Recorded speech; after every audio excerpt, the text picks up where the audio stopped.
So this next panel, whilst they're coming up, is the legal policy and e-safeguarding.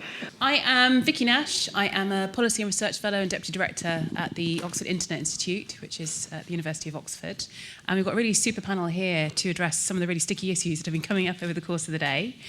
I'm going to ask each of you, as we've done so far, just to say a couple of words, introducing yourselves, and ideally give just, if you like, some sort of bit of background that helps us understand your perspective on this topic. I'll start with Peter. Thank you.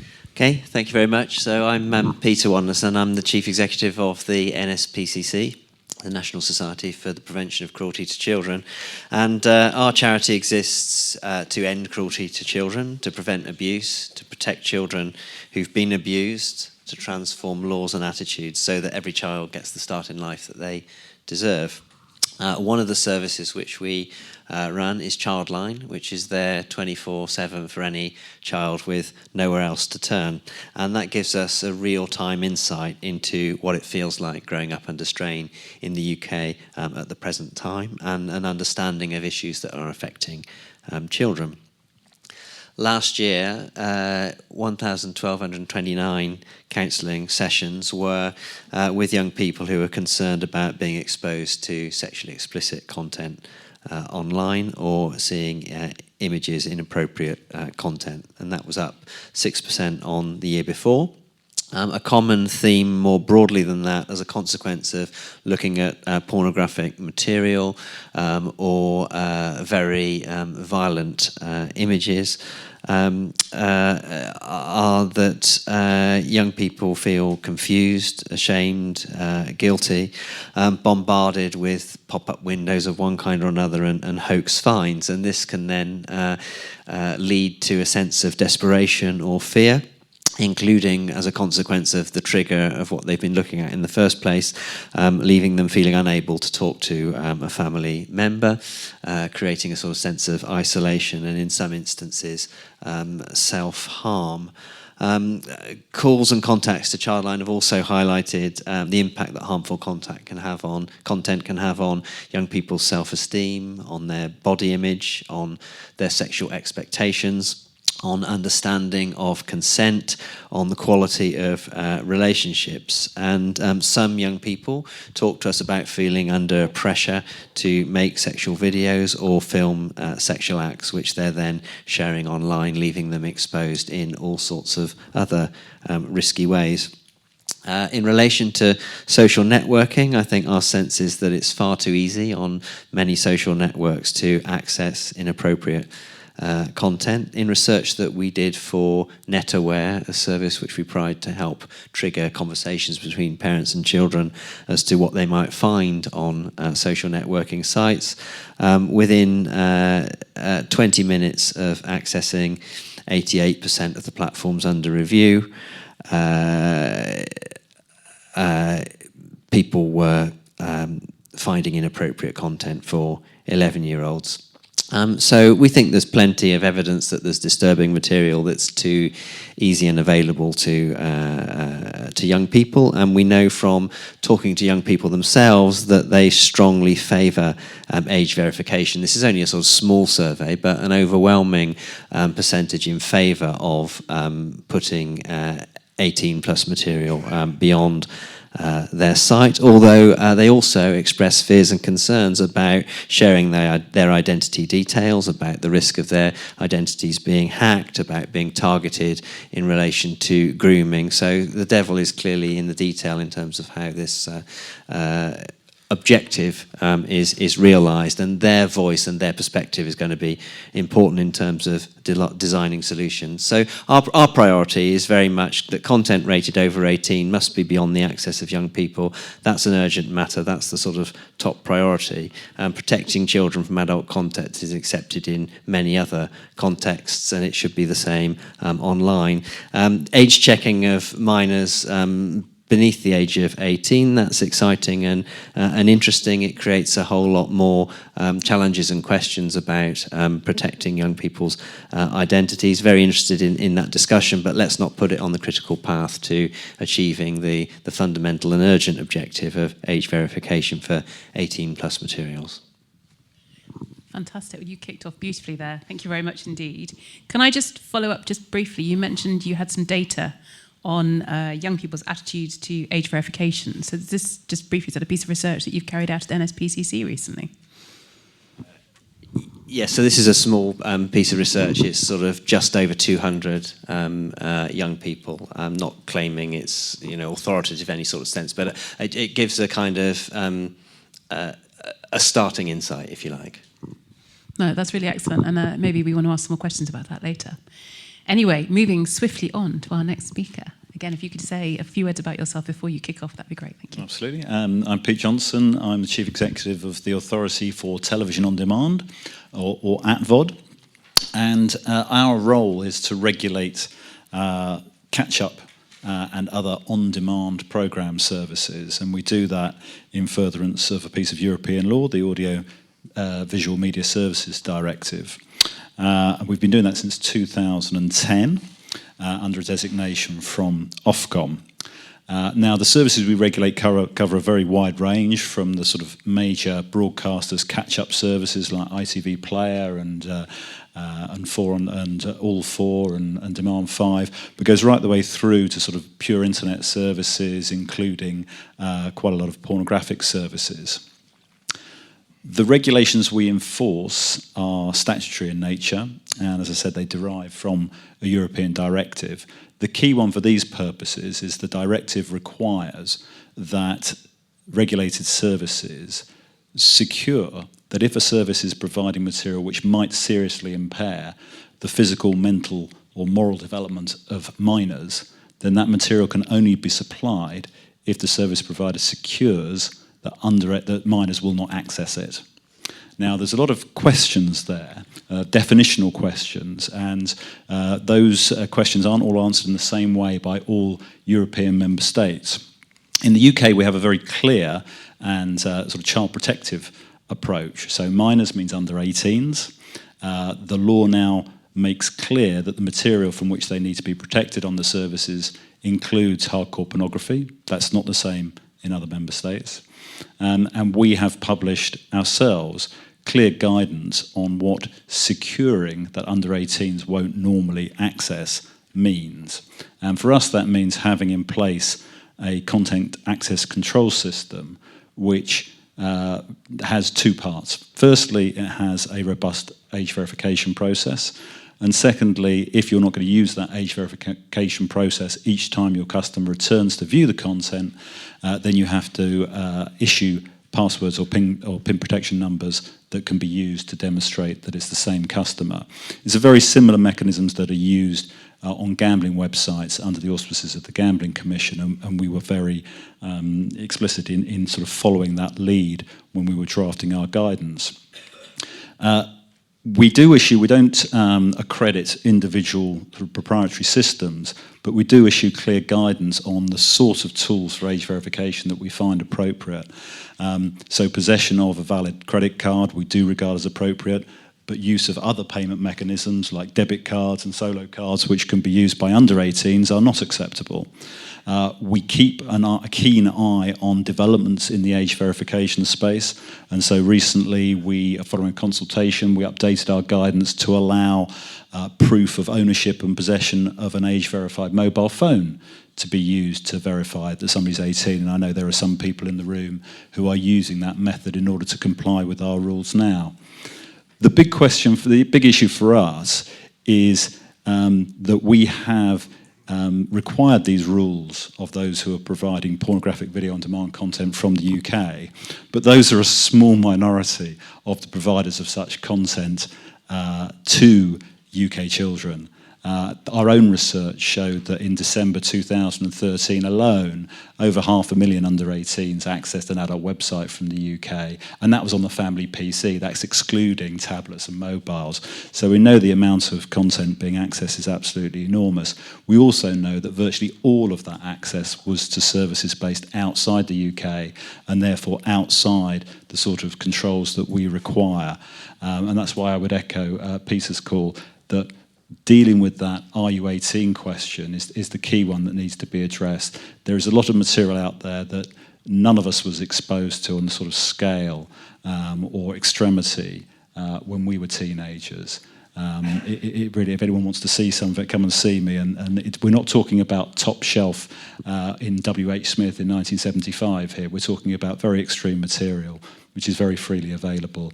And that's why we warmly welcome the government's forthcoming consultation on how age verification might be brought forward for websites, wherever they might be.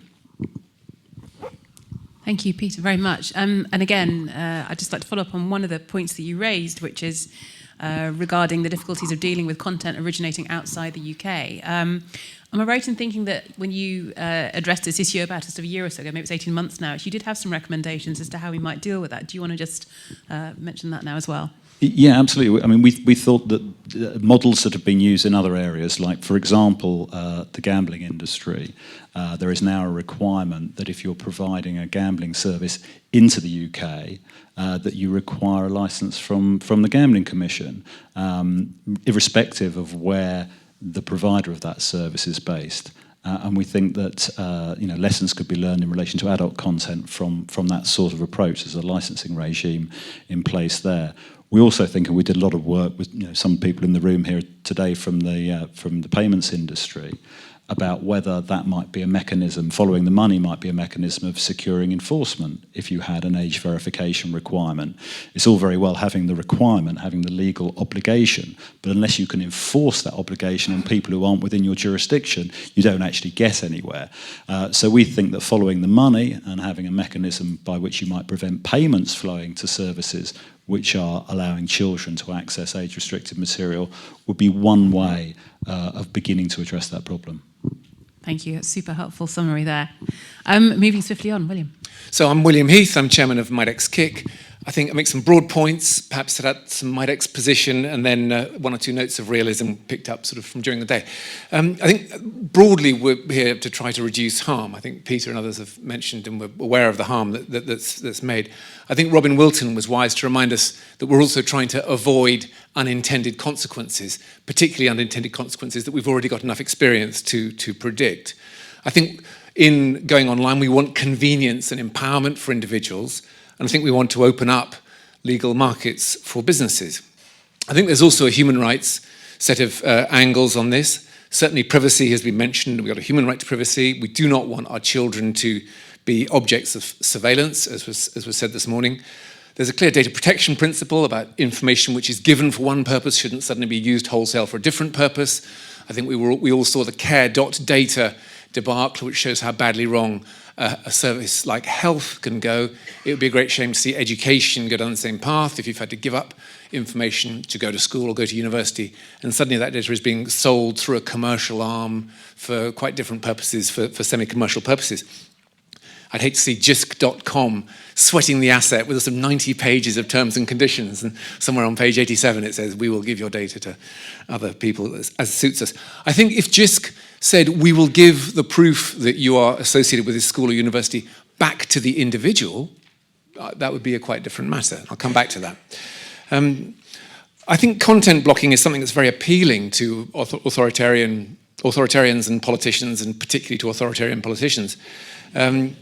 It does make me nervous, and I think it's very hard to do it technically in a way which prevents legitimate quests for knowledge and understanding for people who are teens exploring their sexuality, who find that sites are blocked because of keywords. And so, I mean, as the mobile phone providers have demonstrated amply in recent months.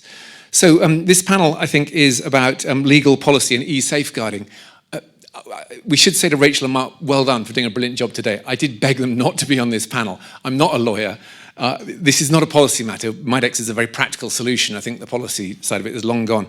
And I think e-safeguarding is a terrible phrase. I think you don't have to look very far into safeguarding to realize that a simple technical mechanism to give an age isn't the same as safeguarding children from the risks that they face. So I think perhaps we could drop that phrase, e-safeguarding, because I think it overpromises massively on what we're trying to deliver here. The Midex position, so we're a community interest company, a social enterprise, which lets individuals control their own data and share it in in a trust framework, a technical and legal trust framework. So we're very, very happy with the notion put forward of issuing a token once, which is a verified attribute. which says this person goes to this school, or this organisation knows this person to have been born on this date, to issue it to the individual so they can reuse it many times. The question came up of ownership of the data. I think Louise actually answered it absolutely correctly by diverting the conversation to control. Ownership of data doesn't really stand up as a concept. Who owns my national insurance number?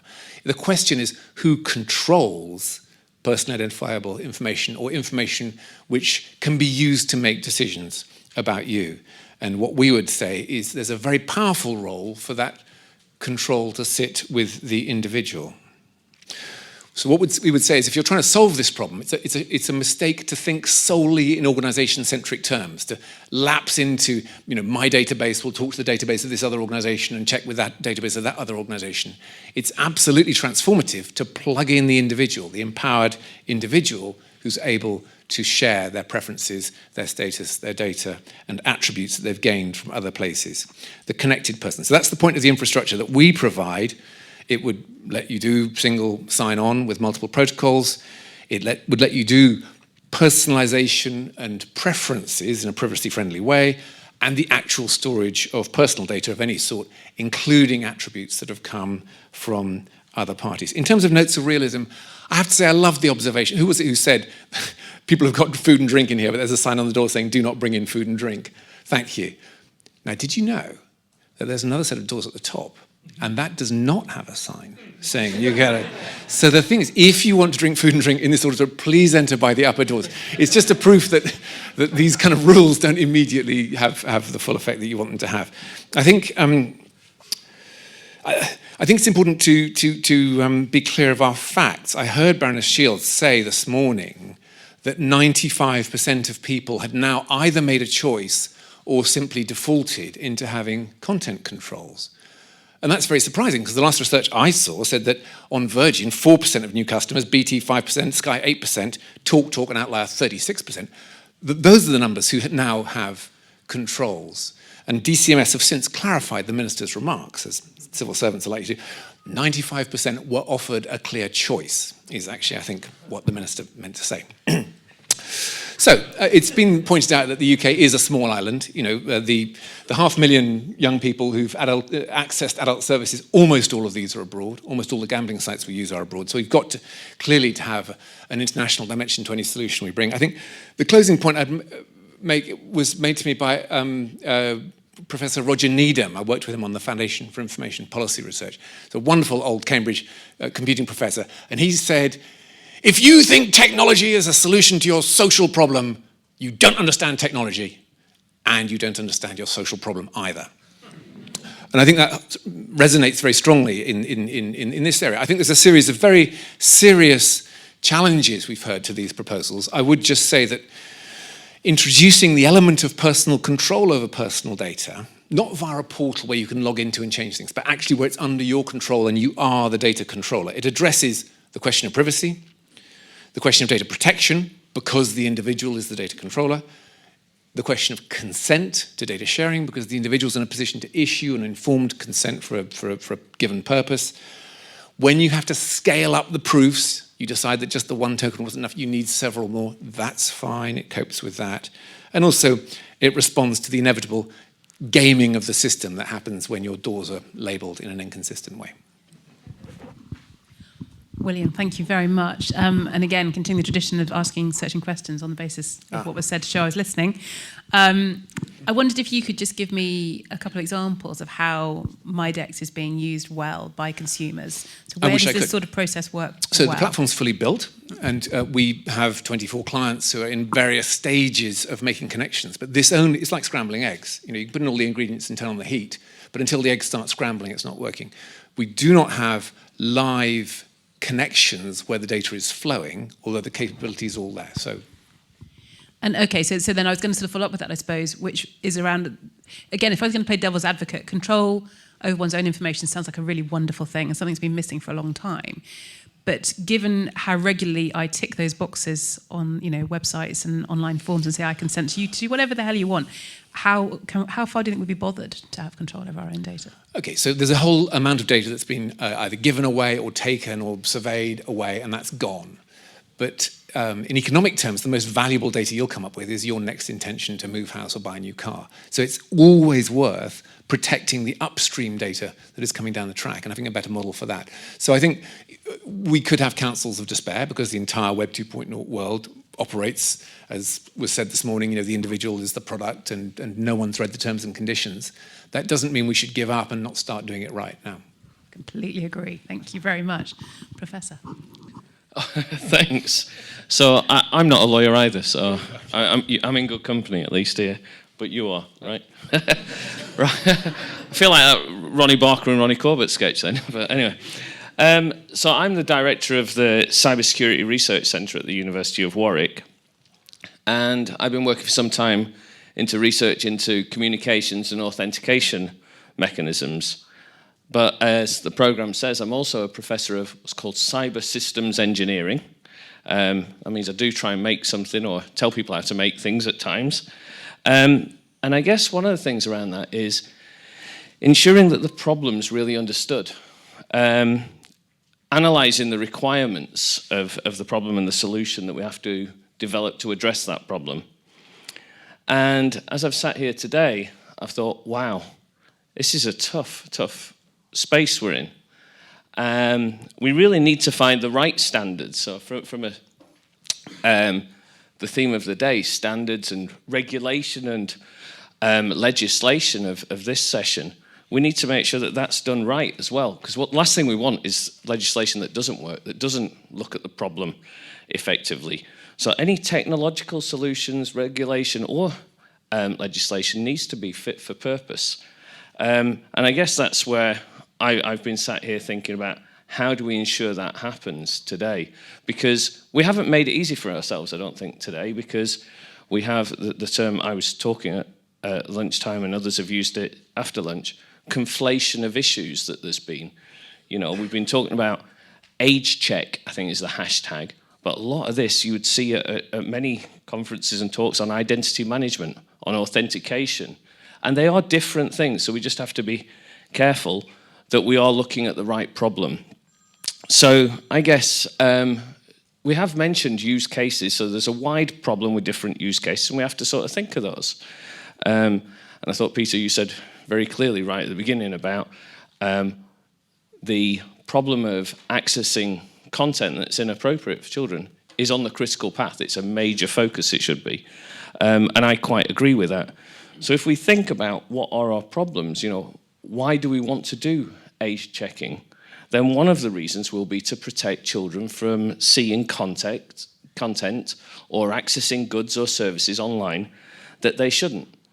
And that's, I guess, what a lot of us are talking about, and that's what a lot of the government is moving towards. But age checking is much more than that, yeah? And authentication more again. So sometimes we want to get solutions that ensure that government or businesses provide the right services for the right people. One of the slides today said, is this child 10 to 14 years old? Yeah? So that might be one of the things that you want an age check for. One of the points that you might want it for is you want to understand a little bit about who you're interacting with online. So social networks that are used for children. You might want to make sure that it's children using it and not some paedophile using it. So that's a different issue again. And it's not always just the 18 plus. So we've talked about payments today, and that's just a coincidence that we have 18 years to get a credit card, really, and 18 years to access certain content. It's just fortuitous that we sort of use that kind of thing because you have to get some kind of check on your identity to get a credit card. That's not always the solution, but it will be in some cases. So I think we need to think, is age checking the solution to the problem we're considering? Yeah? Is it just that we want to work out the age of someone, or do we need to know more?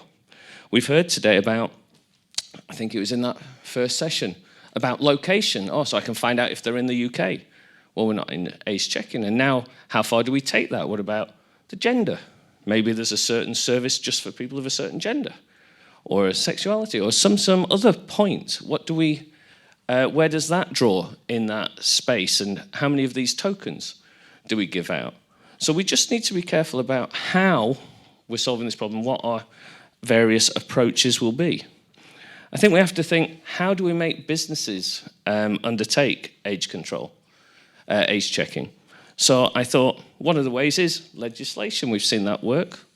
Others are regulation, and they work to varying degrees, right? So sometimes we know there's regulation in control for access, how you control data controllers control the data of people. We know that hasn't been as successful as we might want, right? But if we think about the business models, I thought the Moshi Monsters example was really good. It was really good to have Mind Candy on this morning, because they've got a real business model. They need to check. They want to. Someone mentioned Facebook weren't here. Facebook and YouTube, less so that they want it, because they'll get less people accessing their site or less people viewing videos. And of course, everybody that views a video could be turned into some revenue for them. So they may be less concerned. They may change their business models, but at the minute, I don't know, maybe they've already got some ideas at the minute, but their business model, it doesn't help them, it harms them currently, it seems, to have that age checking. We need to consider any solution, and it came out a little bit before, that it may not be guaranteed. Yeah, we know authentication isn't guaranteed. We know we still have ID theft. Yeah, so we just need to understand, is age checking the sole solution we're going to rely on? What are its limitations? What do we do in the cases where it breaks? And even more so, I would say this as a security sort of guy, do we consider system design in the presence of an adversary? Yeah, so who's going to break the system? Who's going to access some of the data, whoever's holding it, where it's being held? Do we think about someone who might try to contravene the privacy? So if we think about that case where you can say, is this person between years 10 and 14? Okay, if I ask enough questions, I'll work out the age of that person, right? So I can de-anonymize data in that sense. So we've just got to be careful about those issues as well. We need to think that there are people who don't want age checking to work. Yeah, some young children will want to access content because they won't know how bad it is, or peer pressure or whatever else, but some will want to contravene those age checking mechanisms for whatever reason. And we've got to understand that that may happen, and what do we do in those cases? So what we've really got is a difficult space, and I think if we break it down, critical path is a good way of looking at it. What's the most important? How do we do that chunk? How do we make sure that the legislation or any regulation or solutions fit into the wider context of the wider problems outside of that use case?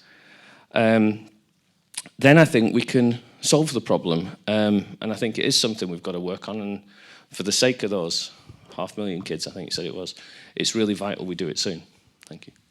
Fantastic, thank you very much. And obviously I'm going to now ask you the question of which would be the most significant case to start with. You said it's very important to disaggregate all these different uses. Where would you start, do you think, from a systems engineering perspective?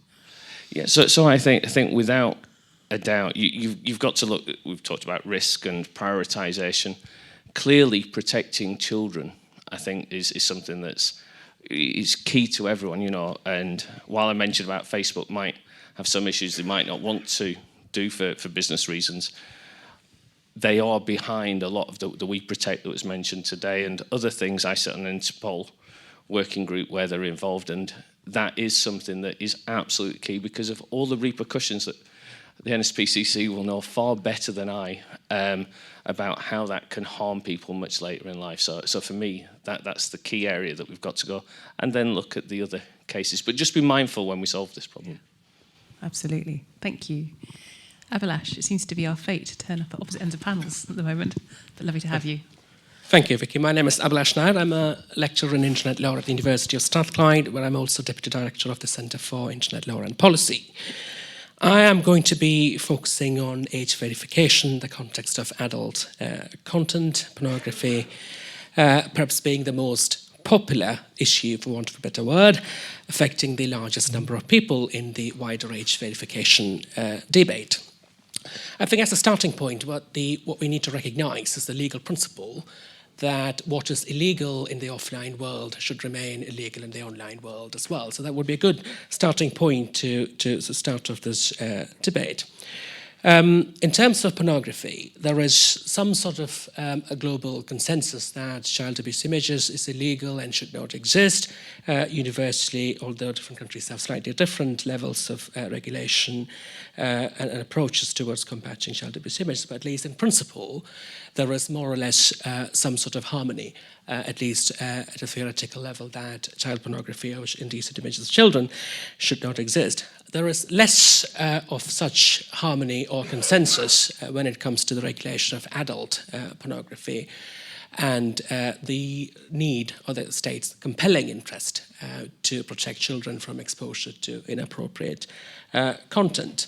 Critics of regulation often cite freedom of speech of adults and cite the conflicting rights of children on the one hand and the rights of adults to seek and impart information. And pornography very often fits in nicely with the free speech or definition of free speech in that context. So I'm not going to be talking about the privacy aspects of age verification here, because it's something which already has been touched upon many times, and also that I can veto an opportunity for Pat to ask a question at the end of the session. And secondly, I would also would not be talking about the sub-18 age verification issue, as and other panel members rightly pointed out. I think the macro issue here is age verification, ascertaining or identifying a person as under 18 or over 18, rather than the sub classification within under 18. So I mentioned children's rights, and critics of regulation often ask the question, do children have a right in the first place to be protected from lawful adult pornography? And you must have heard this morning Paradise Shields talked about a study from the University of Pennsylvania which looked at the brain impact on teens stemming from exposure to pornography. So there are studies which point to harm, but equally, you'll also find an equal number, if not more, number of studies which point to lack of harm. So, but the question we need to ask is that important? Do we need to find conclusive evidence of harm in order to regulate pornography with respect to children? And the answer is not necessarily, because traditionally, if you look at traditional models of regulation, a child cannot go into a sex shop, and that has been settled law for a long time. And that does not stem from any credible conclusive evidence of harm. What has provided the legal basis for that approach was a perceived risk of harm. So if there is a perceived risk of harm to a child that certain kinds of content could possibly cause harm, then that has provided sufficient rationale from a legal perspective to adopt necessary regulatory mechanisms. It was less straightforward when that would try to apply those models, regulatory models that apply to children in the physical world, to online world. It became less straightforward because of the greater impact on right to freedom of expression, and especially from an American perspective. If you look at legislative history of age verification, one of the first legislation was enacted in the US going back to 1996 with the Communications Decency Act, followed by the Child Online Protection Act in 1998. And the first one, the CDA, required providers to institute appropriate age verification mechanisms if they were to deliver or publish pornographic content on the internet. It was struck down as unconstitutional for a range of reasons. One of the things that came up during the debate, or during the litigation at the time, that requiring companies, commercial providers, to institute age verification mechanisms could mean unnecessary expenses, and technology was quite different at the time. And more so with respect to non-commercial providers of porn, it was found to be particularly harsh, and there were First Amendment right to free speech implications. But that said, we've come a long way since 1996. Technology has changed. There is technology now, as I understand, which is much more advanced than it was the case 20 years ago. And as a result, age verification has become possible, a lot cheaper, and generally more accessible for businesses. In terms of fitting age verification within the regulatory framework, I would start by saying that legislation on itself cannot achieve a lot when it comes to preventing children from exposure to inappropriate content. It has to be a self-regulatory, co-regulatory approach. And the I can cite an example to support that argument, is that most of the porn websites actually originate, that free websites I'm talking about, originate in the US, that people access here. So we can have an appropriate legislation, for example, which requires providers to institute appropriate age verification mechanisms in place, which will work with UK providers. But I know we've talked about a couple of solutions with respect to how to enforce and implement legislation when it comes to foreign providers. But it's highly unlikely that a legislation in the UK, which may have an impact on the First Amendment right to free speech in the US, will be enforced within the United States. So the solution has to be to get porn providers, commercial providers of pornography in the US in this wider debate, which again I understand that has happened with ICM registry cooperating with age verification debate here. So that sort of leaves out non-commercial providers of content out of the equation, and also user-generated content, which is outside the mainstream commercial porn providers. So to sum up my argument, I think legislation is important. Legislative sanction is important for effective regulation, but it has to be a truly co-regulatory, self-regulatory approach involving the industry, especially content providers. And we need to be careful when we draft legislation so as not to overburden the end user consumer of content here. Because unlike indecent images of children, the current focus of regulation for adult pornography is on the producer or the distributor of content. In other words, even in the UK, as the law stands now, it is not illegal for an adult to be in possession of pornography. It's only illegal for somebody to distribute or produce or publish obscene pornography. So we already have seen a range of legislation which criminalises the simple possession of child abuse images or extreme pornography.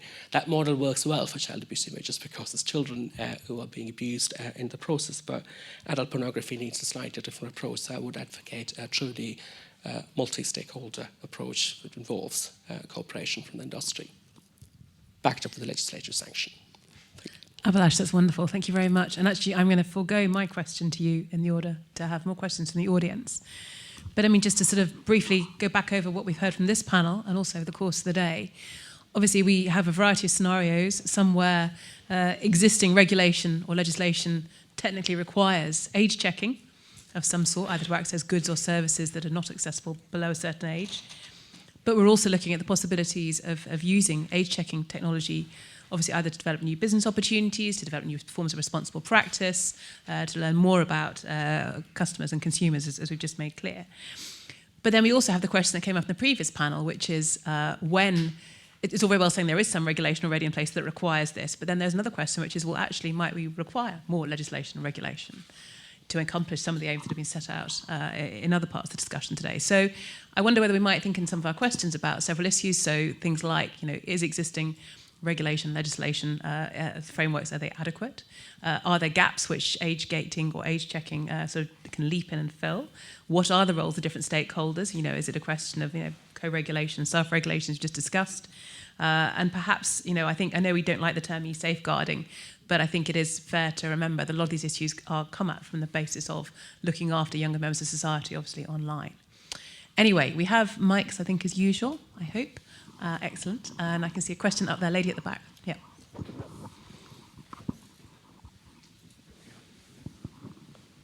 Thank you very much, panel. Very interesting discussion. So I'm Catherine Devlin. I'm president of ACITA, the Electronic Cigarette Industry Trade Association. Actually, looking at your question there, Victoria, about legislation and whether it's fit for purpose. I've had a fair amount of experience in my years in this trade association at looking at the development of laws both in the UK and in Europe. And we've just now got some new legislation coming in that affects our sector with regards to age verification from the 1st of October. And there is a huge gap, which is that there's no clarity as to what solutions would or would not be deemed acceptable. And I think this is perhaps why this PAS is so timely and so necessary. It's unfortunate actually that we're not at the other end of it now, because it would be very handy to have these solutions now. But does the panel have any thoughts about what sort of wiggle room there might be for offering solutions into legislative proposals or legislative statutes that already exist in various sectors, including adult entertainment as well as others. So sorry, just to be clear, you'd like them to suggest which methods of proving age might well, no, be... no, no. Really, just what wiggle room is there to be able to offer? What sort of guidances are there on how this can be done when you have a piece of legislation that doesn't make it clear at all? How is that interpreted? How does that work in practice? Well, speaking as a regulator who is charged with enforcing rules that say that service providers have to secure that under 18s won't access certain content, I think I would advocate an approach in which regulators are given space to set out guidance which can be adapted in light of changes in technology and approach. And I think the framework that's been used for the regulation of on-demand programme service in the UK is a good model. It says that we have to make sure that service providers secure that under 18s won't do it. We started off with a couple of examples of ways in which that could be done, and we've now expanded that to add a major new one. And we have given an open invitation to those involved in the age verification space to demonstrate to us the efficacy of their new solutions. And if they can do that to our satisfaction, we will add those to our guidance as well. So I think a solution that enables that sort of flexibility over time is very, very important. I would also go to the point that was just made about co-regulatory solutions being very useful, because I think they sort of build in that sort of conversation with the industry and enable or encourage regulators to be quite flexible and fleet-footed in responding to changes that would enable industry to meet the regulatory needs at lower cost. And that's good for everyone, because that lowers the cost of the consumer ultimately, while preserving the protection. So I would very much put in a plug for co-regulation and for flexibility to be built into any legislation that was brought forth. Could I just add on that flexibility point? I think it's really important because technology is changing a lot, and it's about what's reasonable. Are they acting reasonably? We know that costs are coming down. We heard before about things being not really implemented because it was too expensive, so they had to be careful about it. But if we look a good number of years ago, you could probably have said, we'll just use the phone lines, right? Because when we had dial-up, the dial-up internet, that was very easy, and you could just say, okay, well, in that house, we'll restrict something for whatever reason. And that just isn't the case now. So we've got to be flexible in what we do. And one of the ways to do that is through that discussion with industry that knows what's coming around the corner, so that you're not second guessing, it becomes a conversation.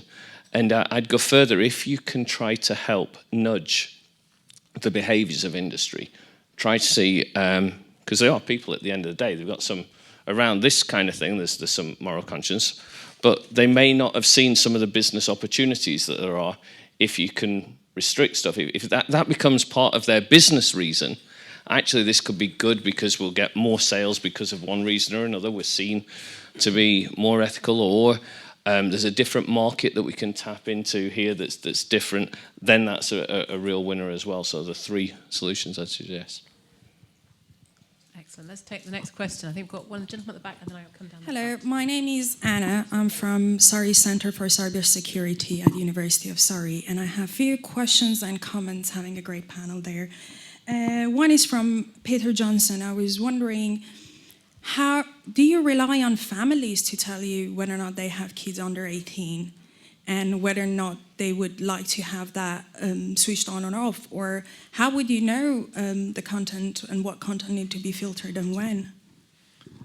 No, we don't rely, it's not that sort of system. The system we operate is, the legislation places an obligation on the merchant, essentially, on the service provider, so the person who's providing the video on demand service, to make sure that they know that their customer is 18 if they want to allow that customer to access specially restricted material. So it's up to the service provider or the website operator in most cases to conduct their own checks to make sure that the person accessing their content meets the appropriate age. So we're not asking for families to sort of opt in. It's an obligation on the service provider themselves. And I have one more kind of, I don't know whether it's a comment or a question. I feel like on the discussion today, something has been left out. Rebecca discussed about Mushy Monster and how they deal with online predators, let's say. And that's an important concept these days.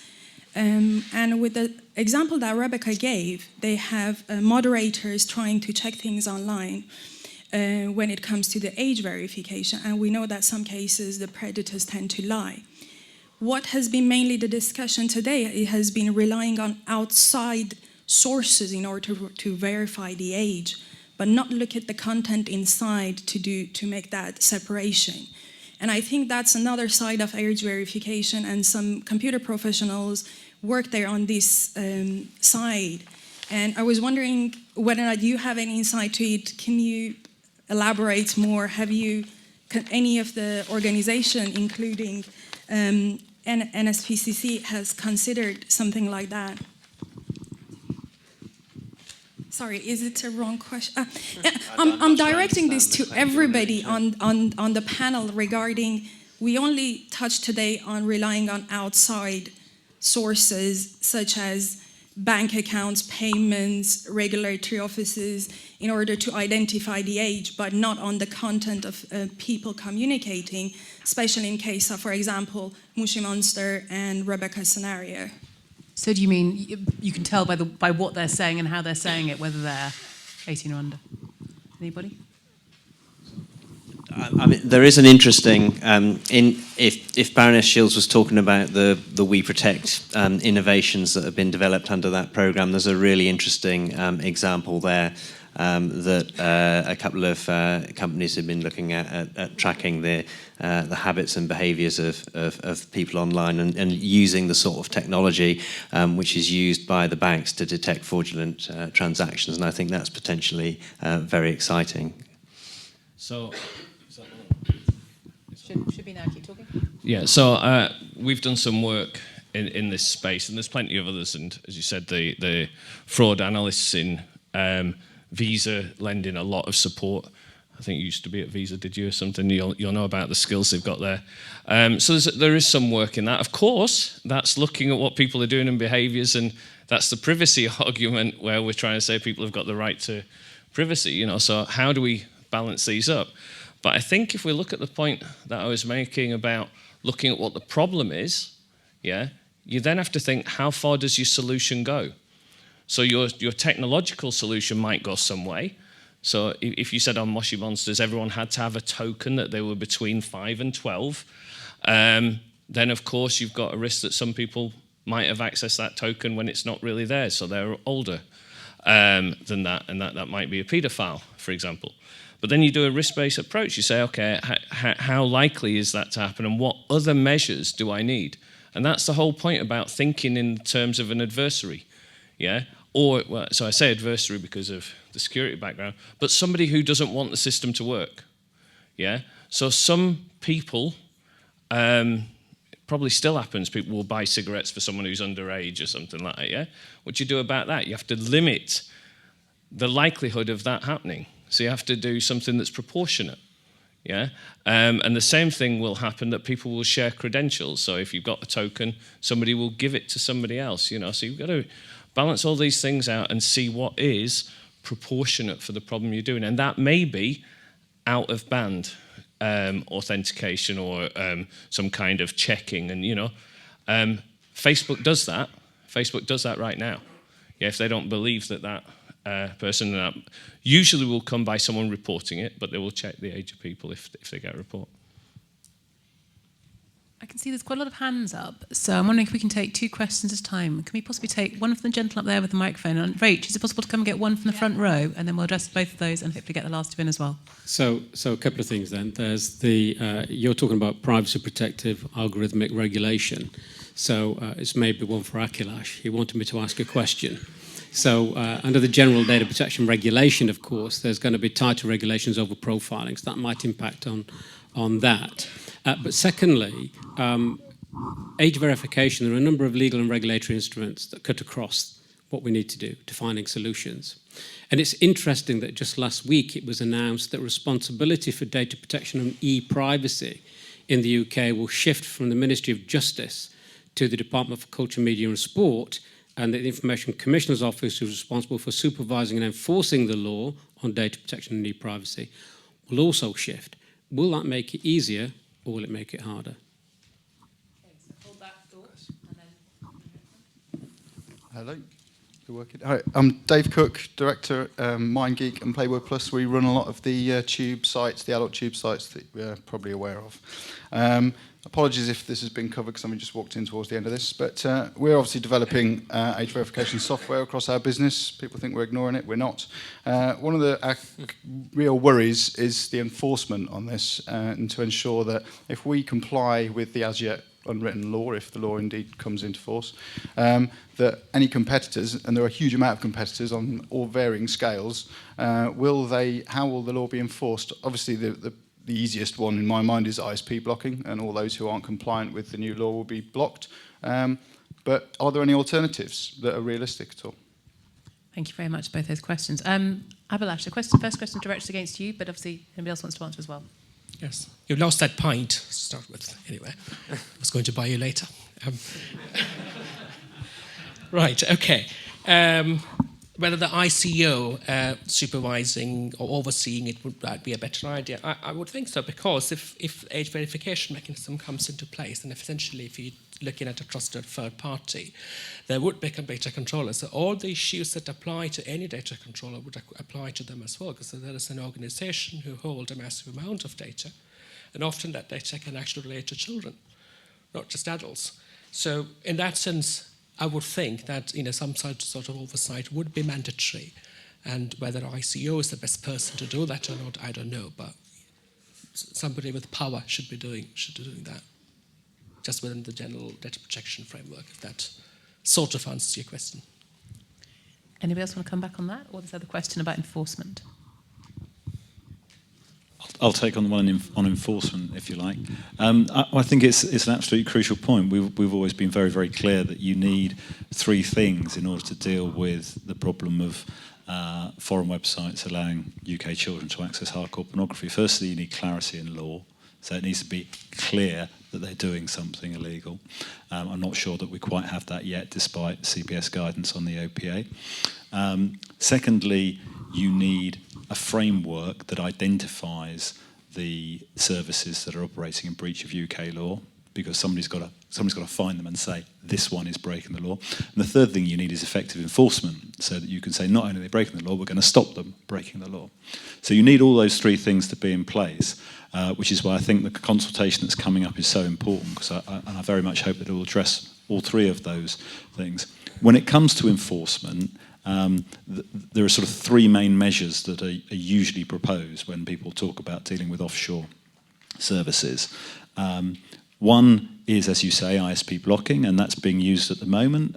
If somebody's infringing your copyright, you can go and get a court order, and you can tell the ISPs to block access to Pirate Bay or whatever it is. And commercial organisations are doing that all the time. It's obviously a target that keeps moving, so they keep doing it, but that there is a process in place that sees that done. So that's one thing.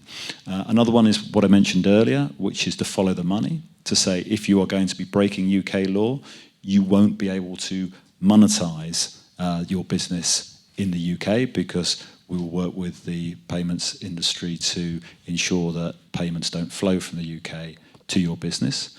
A third one would be to deal with any advertising or marketing that's done in the UK.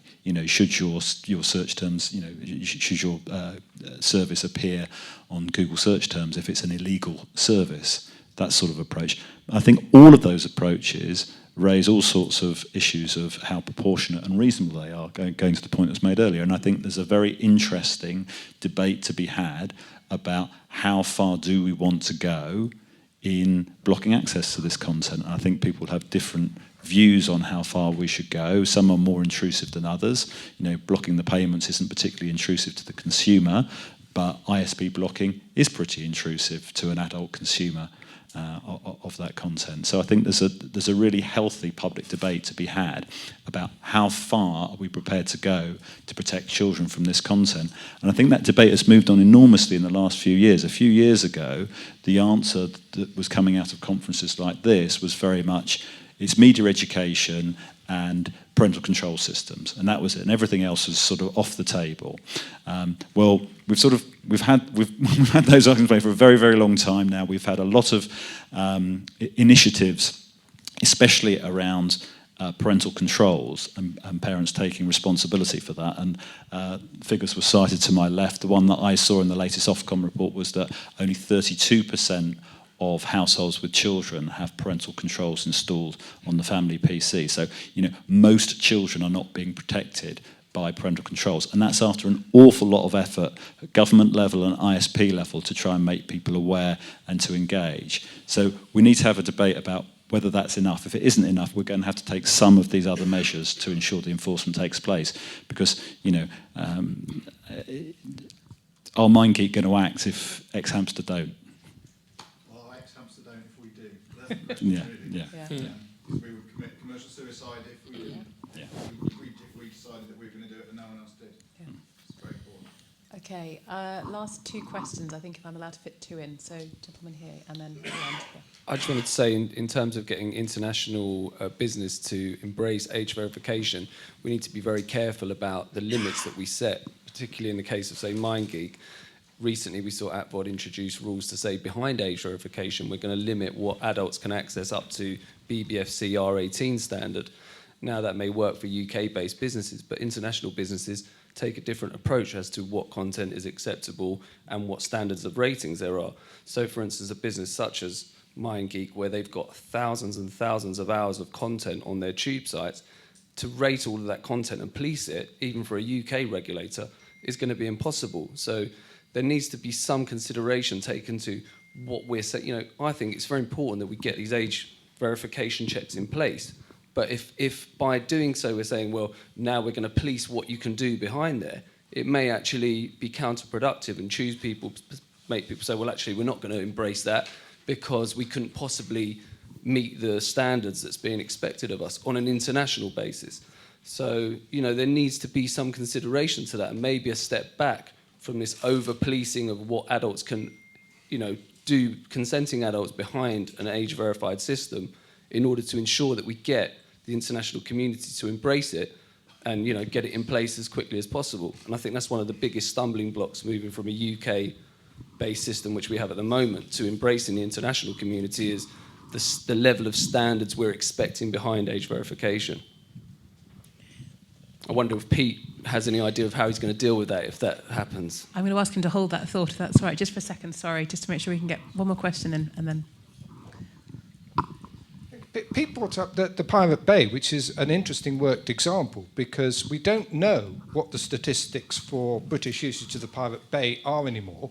What we do know is that the number of downloads to the UK for Tor, which is the thing you use to get round the blocks, went up by a factor of 7 immediately after the blocks went on.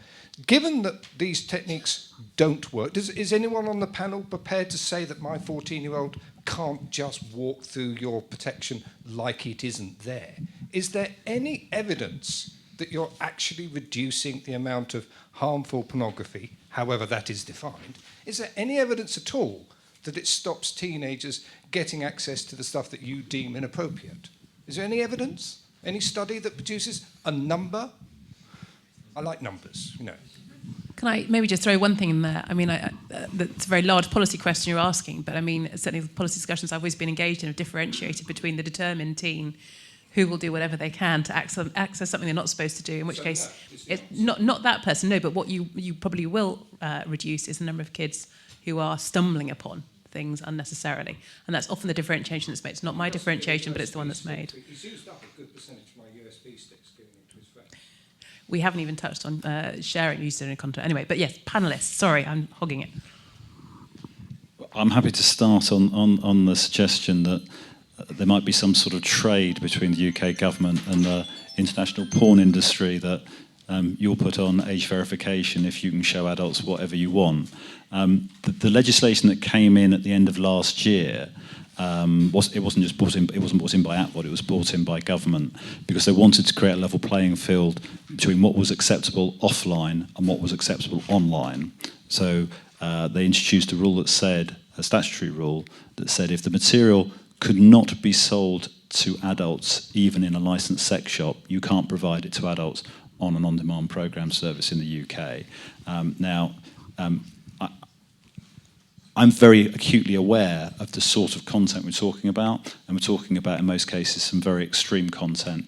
Most of the stuff that's caught by that was already it was already an offence to distribute because it would have been caught by the Obscene Publications Act. So we're talking about quite extreme material in many cases here, and I think that would require quite a big reconstitution of UK law in order to deliver what you're asking for. So I'm not sure whether that deal's on the table, but there's a consultation coming. I think there's going to be a call for evidence. So you can make that case if you think that's going to work. The point I would make is that you're probably not going to bring the offshore adult service to the table of age verification unless you have mechanisms that can force them. There's no evidence that, despite the work that MindGeek say they're doing at the moment, there's no evidence that's going to happen. To date, the only thing the adult industry has done is put the RTA metadata on some of their websites so that it works with parental control systems. They've not gone any further than that.